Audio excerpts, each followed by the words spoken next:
Hi, everybody. This is Saad. Yesterday, I posted a Twitter thread whereby I offered, let me see how many, 28 different reasons why in the upcoming midterm elections in the United States, you should be voting for the Democrats.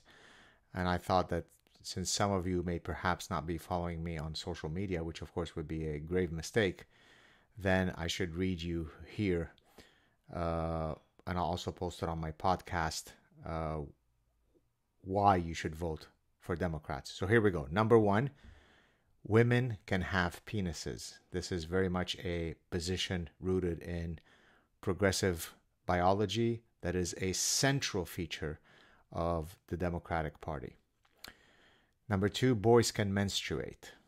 Again, a Democratic position. Number three, men can bear children. We've had, uh, progressive professors, progressive physicians, progressive politicians all say exactly those positions. This is not satirical. Women can have penises, boys can menstruate, men can bear children. And to the idiots who write, you're obsessed with trans people. No, I'm not. I'm obsessed with truth. I'm obsessed with reality. I'm obsessed with science. I'm obsessed with common sense. As I've explained before, we can all be for a world where we seek to minimize bigotry and hatred, and therefore we support trans rights, just like we support the rights of any human being to navigate through life unencumbered by the hatred of others. But that doesn't mean that we murder truth in the service of that goal. So the first three, again, women can have penises, boys can menstruate, men can bear children. The first three reasons why you should vote Democrats. Let's go down the list. Number four, orgiastic anti-whiteness is progressive, right? So an endless litany in universities, in politics, in HR, in advertisements, all anti-white, anti-white, anti-white. It's very progressive.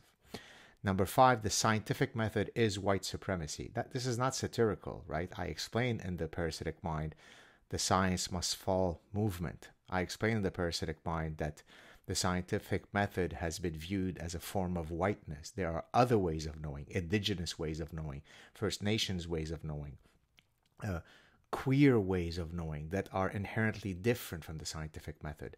And that's what you get with the noble Democrats. They are on a higher plane of morality. They are on a higher plane of epistemology. They're not restricted by the shackles of the whiteness of white supremacy. Charles Darwin, white. Louis Pasteur, white. Charles Darwin, white. Albert Einstein, Jewish, but white.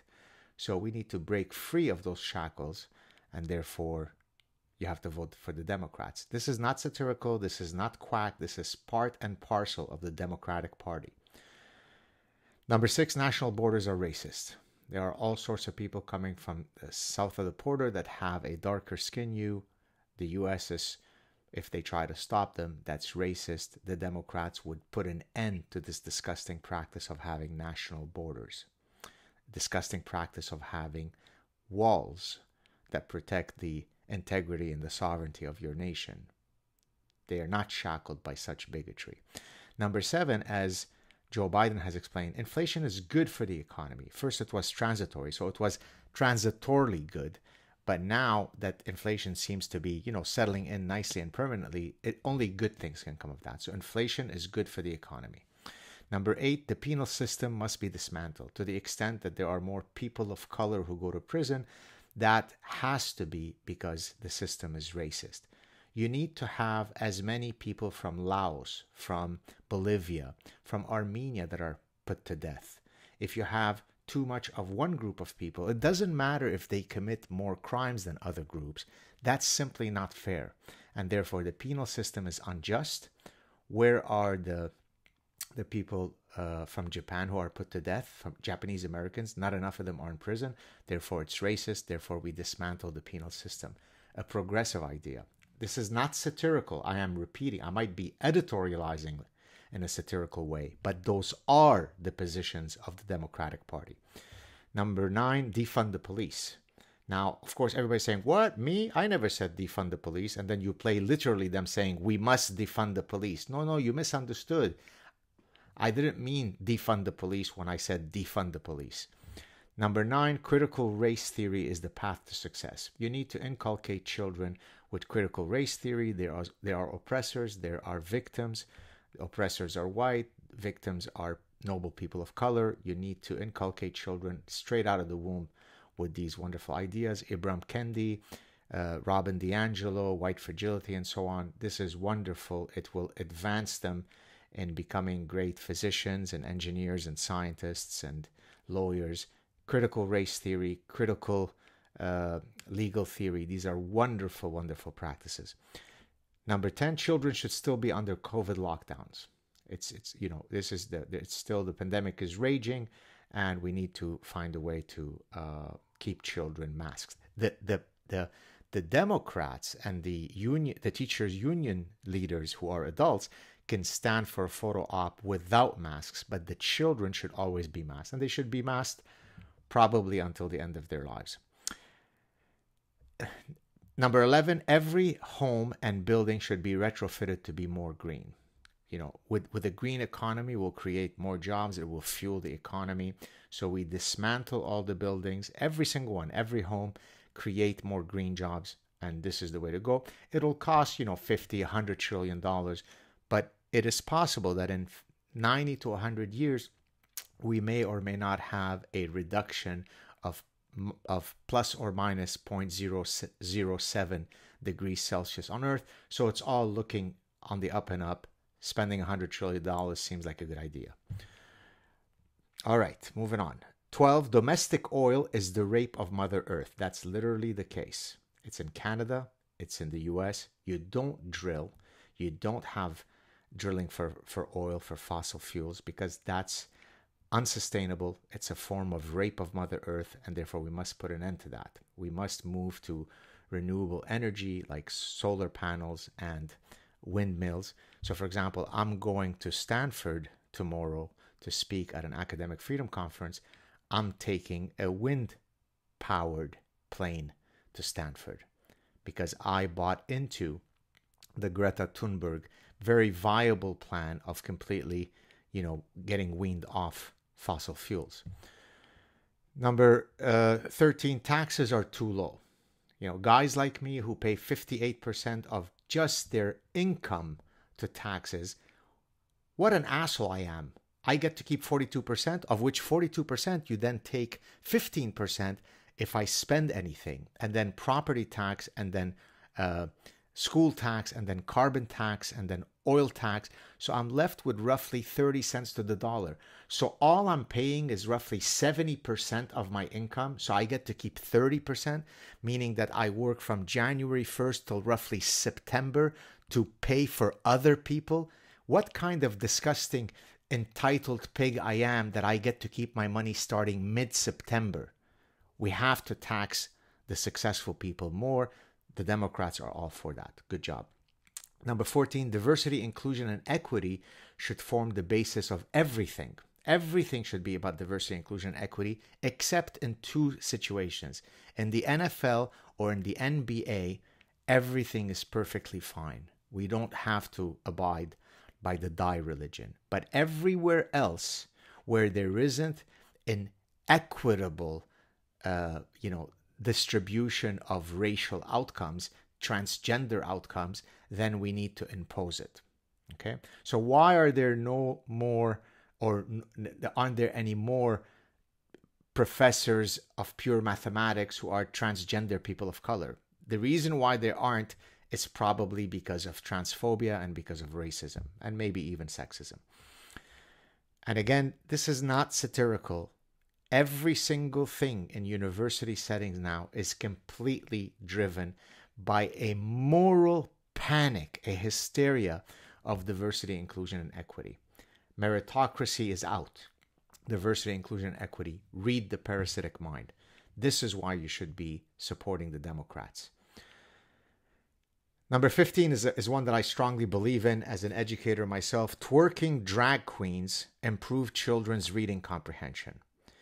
Okay, we used to have previous pedagogic tools to teach children how to read, irrespective of which language they're learning in. But now we have this orgiastic of drag queen reading hour all over the country. Now, it also helps more if the drag queens twerk. That's just science. That's settled science. Drag queens that twerk kind of open up children's reading abilities. So more twerking drag queens, better future standardized tests, notwithstanding that standardized tests are a form of white supremacy. All right, moving on. Freedom of speech should be curtailed to protect against hate speech, misinformation, and disinformation. And of course, anything that you say that I disagree with, anything that you say that makes me uncomfortable, anything that you say that hurts my feelings, everything that you say that contradicts what I say is a form of hate speech, is a form of linguistic violence, is a form of epistemological violence. It's misinformation, it's disinformation. And therefore, when the Democrats say that we should curtail freedom of speech, yes, First Amendment, First Schmamendment, sure, First Amendment is good, but not when you're spreading misinformation. All right. Socialism is good. Capitalism must be regulated to create equity. That's also a very, very powerful platform talking point from the Democrats. So we're at number 17. Number 18, this one, it goes without saying. Israel is a Zionist apartheid state committing daily genocide against people of peace. That goes without saying. So if you're Jewish and if you have, for example, a love for Israel, it makes perfect sense to vote for Democrats because they're the party that promotes things like divest, whatever it's called. I can't remember the acronym. Divest this from BDS, or I can't remember what the acronym is. Basically, disassociate yourself from anything to do with Israel. Or we love Jews, we just hate Zionists. Very, very powerful position from the Democrats, especially from the luminaries from the squad. Let's go on. Number 19, related to the Middle East, of course, the Iranian regime is noble and trustworthy, right? So, for example, right now, there are tons of incredibly brave Iranian women stepping out onto the streets to free their hair so that they can live a life of freedom and dignity, and they are being squashed by the Iranian regime. Well, if you vote Democrats, you can rest assured that they will be on the side of the Iranian regime that's very trustworthy and is all about women's rights and against those Iranian women terrorists that are trying to live their lives with their hair free in the wind. You don't want that. So the Democrats are good when it comes to women's rights because, abortion. Number 20 is a very good one, and it's a relevant one to me because I'm Canadian. Justin Trudeau and Jacinda Ardern, or whatever her name is, are role models. If you vote Democrats, you're voting for the ideology that creates people like Justin Trudeau and Jacinda Ardern. Solid people, intellectual people, progressive people, not like the toothless bigots, Republicans, the insurrectionists, the conspiracy theorists, the January 6th people, the deplorables, the rubes, the great unwashed, the plebs. You don't want that. Democrats are lofty, just like many of the people that I'll be seeing at Stanford starting on Friday. Number 21, astronomical printing of money does not lead to inflation. So when Biden was printing trillions of dollars, and then we have skyrocketing inflation, highest in the last 40 years, it's wrong to think economically that the printing of money and hence greater currency in circulation leads to inflation. Baloney. Putin did that. Don't buy into all this economic theory stuff. So if you vote for Democrats, you get, for example, welders, you get electricians, you get carpenters, all of whom never went to university, working double and triple shifts to pay off the loans that people took to get lesbian dance therapy, underwater dance therapy degrees at Wellesley College in Oberlin. The welder will pay for it. That's equitable. That's fair. It's free. It's all free. Just like in Canada, healthcare is free. If you exclude the fact that I paid hundreds of thousands of dollars of taxes. I put it in quotes because there's a gun to my head and says, give me all your book royalties so that you can have free healthcare. So if you ignore the fact that they bankrupt me so I can have free healthcare, it really is free. So when the welder and the carpenter pays for the loans of people to take queer architecture classes, queering the public space as a degree at Oberlin, that's equitable. You want the welder to pay for someone else's education. That's equitable. It's fair. Number 2, shutting down domestic oil, as Noble Biden has done, as Noble Trudeau has done, shutting down domestic oil and getting the oil from Venezuela and Saudi Arabia not only promotes human rights, because in Venezuela and Saudi Arabia, the ethos of those countries is defined by human rights. So not only are you promoting human rights by getting the oil from them rather than domestically, it's also more green, more environmentally friendly.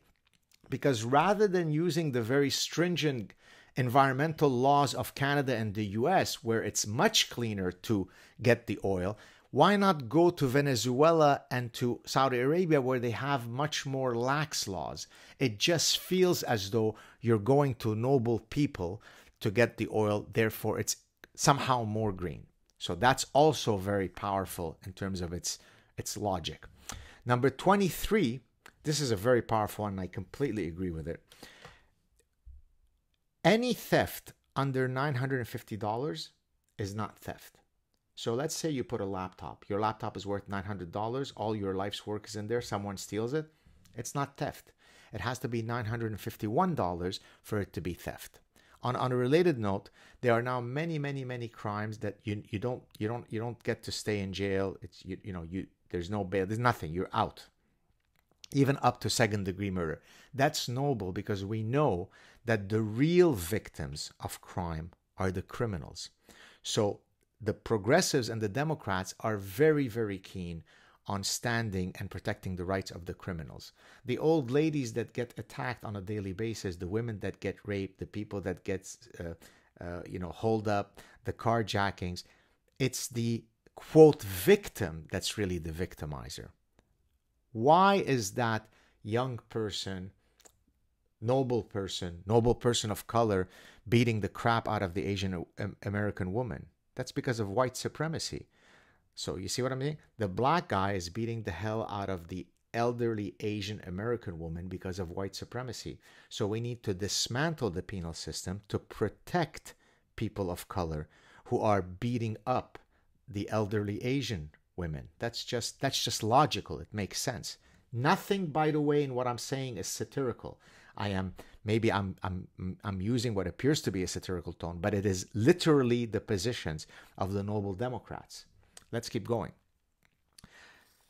When Joe Biden utters sounds that come from the bowels of hell, that Dante's Inferno cannot generate the sounds, the syllable concatenations that Biden utters, that's not because he's in massive cognitive decline.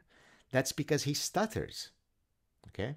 It's stuttering. And so by you making fun of him, you're actually you're an ableist. You are engaging in an attack on someone who has a disability. Just like John Fetterman, the fact that he doesn't know where he is or can't complete a sentence, and I'm not making fun of the medical ordeal that he's gone through, but of course it makes perfect sense for rational people to care that, a senator who's going to represent them is able to complete a sentence as a result of the medical ordeal that he's gone through. That's not right. The Democrats would protect the right of John Fetterman to be in the Senate, even though he can't utter a sentence or finish a thought, because that's fighting against ableism. So all, as you can see, points rooted in science. Number 25, Kamala Harris is one heartbeat away from being president. If you ever wanted to vote for Democrats, what more do you want from that? Joe Biden is he's arguably the top president of the United States of all time. He's just been amazing. But if, Darwin forbid, something were to happen to him, look who's following behind him. You got Kamala Harris. That's good stuff. As the Malibu meditator said, finally you've got the adults in the room, not like that pig Donald Trump, that ogre, right? The guy who speaks in such a cantankerous, obnoxious manner. You got people here who are refined, who are sophisticated. It's all good. Number 26, and this I'm a firm believer in this. Criminals who have previously been arrested 137 times for violent crimes deserve a second chance. You get it? So they've been arrested 137 times. Now we arrest them because they just attempted murder or hijacked or raped someone. So we're just going to throw them in prison using our racist system where there's a much greater likelihood of people of color being put in prison. No, you give that guy a second chance. Okay? So you have to vote the Democrats. You just want a system that's fair, that's rooted in empathy. Next one is also very important. Homeless encampments are a vital part of quality of life. So, this whole gentrification, this is another kind of gentrification. You take a beautiful neighborhood, very posh, very safe, where people pay huge amounts of taxes, where children can play in the park, where women can go jogging, and you turn it into a dystopian Mad Max hellhole with thousands of people fornicating, defecating, shooting up, fentanyl. That's vibrant. It's creating a vibrant economy. It's gritty. It's salt of the earth stuff. You want the kids to potentially step on the infected needle from the heroin. That teaches them resilience. It teaches the kids grit. Okay? So homeless encampments all over the cities that create a Mad Max dystopia where the tuberculosis runs rampant, where the rats are bigger than Belgian shepherds, that's sexy. You want more of that. You want more Portland. You want more. I'm going to San Francisco tomorrow. I think I'm going to go in a hazmat suit. Okay? Because I don't want the rain of human defecation to actually come on me. And so I'm going to be wearing a hazmat suit in San Francisco. That's progressive. I support that. I'm not like those toothless bigots. I stand with the Malibu meditator in supporting the Democrats. I only wish I were American so that I could cast my vote for the Democrats. They have the winning ideas. Number 28 is clear. I completely agree. And here I stand with the Malibu meditator, my hero. And now watch someone, you're obsessed with him. No, I couldn't give a damn about the guy. I use him as an exemplar of what intellectual elitism detached from reality looks like. Elon Musk is a danger to democracy. What Elon Musk is doing by taking over Twitter and creating an equal playing field for all people to say what they want in a free society. Do we really want true freedom of speech in a free society? Can you imagine if people start saying things that I disagree with? How dangerous that could be? The kind of hate speech, the kind of misinformation, disinformation, if you don't agree with me. And so Elon Musk, as many celebrities and blue-checked people on progressives and Democrats have said, they're out of there. Just like they all were going to leave to Canada when Donald Trump came to power. And of course, none of them left. They're all leaving. And they remind us every day, that's it. Today, I'm leaving Twitter. It's too dangerous. By the way, you may be thinking that I'm doing this from above the desk, but I'm using Photoshop. I'm actually doing this from under the desk because I personally am terrified of what's happening with Elon Musk and Twitter. This is truly intolerable. It's untenable to have a billionaire who uses his power to create an equal playing field for people to say what they want, unlike, say, Jeff Bezos, who owns the Washington Post, or unlike the other billionaire, Mark Zuckerberg, who has had me banned from Facebook on multiple occasions because I took a screenshot of death threats that I received as a Jew. I was banned from Facebook. So when billionaires with whom I agree run the show, that's good. Mark Zuckerberg is good. Jeff Bezos is good. George Soros is a dream. He's very good. All good billionaires. Elon Musk is evil. So I stand here with the progressives. So these are some of the 28 ideas that I mean, there are many more. I just kind of did these off the top of my head yesterday. There are many, many other winning ideas that the Democrats have. And this is why, I implore all of my American friends, don't vote for Republicans, right, who wish to conserve, truly disgusting ideas, freedom of speech, freedom of conscience. The reason, for example, my publisher, Regnery, which supposedly they're a conservative press, well, they're the press that is the one that won't cancel you for putting out a tweet that that might offend someone. On the contrary, they say, hey, tweet away, do whatever you want. So we don't want these conservative imprints, these conservative folks supporting and conserving the ideals, the values that define the greatness of the United States. We want to destroy the United States, bring down the statues, both literally and metaphorically, and build a new utopia, a new unicornia around the corner. And heroes like Che Guevara, like Occasional Cortex AOC, that's the train I want to be on. If I ever move to the US, I would be always supporting the noble, winning ideas of Democrats. And this is why, by the way, when you look at cities that have the highest crime rates, and I don't know what the number is, something like 48 out of 50 have been under Democratic rule since, the last 100 years, that doesn't prove that Democratic policies don't work. You see, don't draw a connection there.